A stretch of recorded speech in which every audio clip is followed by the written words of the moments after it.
আজকের রেসিপি শুক্তো। একদম অনুষ্ঠান বাড়ির মতন স্বাদে ও গন্ধে কীভাবে শুক্তো বানিয়ে নেওয়া যায় সেটাই শেয়ার করব। এখানে আমি এই সব সবজি নিয়ে নিয়েছি। দুটো কাঁচকলা নিয়েছি। কাঁচকলা ছাড়া কিন্তু শুক্তো অসম্পূর্ণ।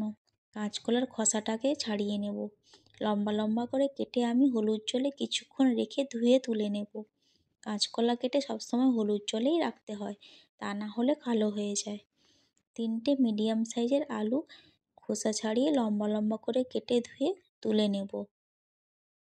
সঙ্গে বেগুনটাকেও একইভাবে লম্বা লম্বা করে কেটে ধুয়ে তুলে নেব। সজনে ডাঁটাও কেটে খোসা ছাড়িয়ে ধুয়ে তুলে নেব। আর 4টে উচ্ছে নিয়েছি, লম্বা লম্বা করে কেটে ধুয়ে তুলে নেব। সবজির পরিমাপ আপনারা আপনাদের ইচ্ছে অনুযায়ী দেবেন, তবে সবজিগুলো কাটবেন কিন্তু লম্বা আকারে। একরকম গুঁড়ো মশলা বানানোর জন্য উনুনে কড়াই বসিয়ে দেব।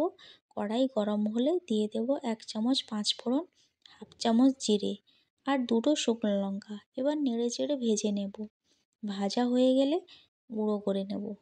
এবার এই গুঁড়ো মশলা এক সাইডে রেখে দেব। কড়াইতে দিয়ে দেব 25 গ্রাম সর্ষের তেল।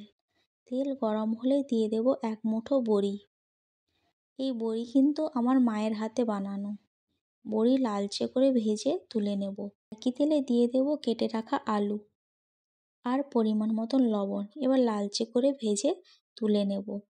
ওই একই তেলে দিয়ে দেব কাঁচকলা। কাঁচকলাটাও একইভাবে লালচে করে ভেজে তুলে নেব। একই তেলে দিয়ে দেব বেগুন। 3 থেকে 4 মিনিট নেড়ে চেড়ে ভেজে নেব। সজনে ডাঁটাও 2 থেকে 3 মিনিট ভেজে তুলে নেব।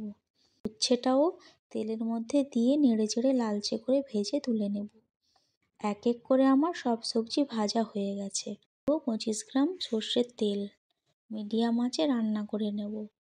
তেল গরম হলে দিয়ে দেব 2টো শুকনো লঙ্কা, 2টো তেজপাতা। একটু নেড়ে দিয়ে দেব 1 চামচের একটু কম 5 ফোড়ন। 5 ফোড়ন থেকে একটা সুন্দর গন্ধ বেরোলে দিয়ে দেব 1 চামচ আদা বাটা। 2 মিনিটের মতন নেড়ে নিয়ে দিয়ে দেব আগে থেকে বেটে রাখা 7 থেকে 8টা কাজু, দিলে নাও দিতে পারেন। দিয়ে দেব পরিমাণ মতন লবণ, হাফ চামচ লঙ্কা গুঁড়ো, হাফ চামচ হলুদ গুঁড়ো। এবার ভালো করে মশলাটাকে কষিয়ে নেব। সামান্য জল দিয়ে দেব। মশলা থেকে তেল ছাড়লে দিয়ে দেব ভেজে রাখা আলু আর কাঁচকলা। 4 থেকে 5 মিনিটের মতন কষিয়ে নিয়ে দিয়ে দেব বেগুন আর সজনে ডাঁটা।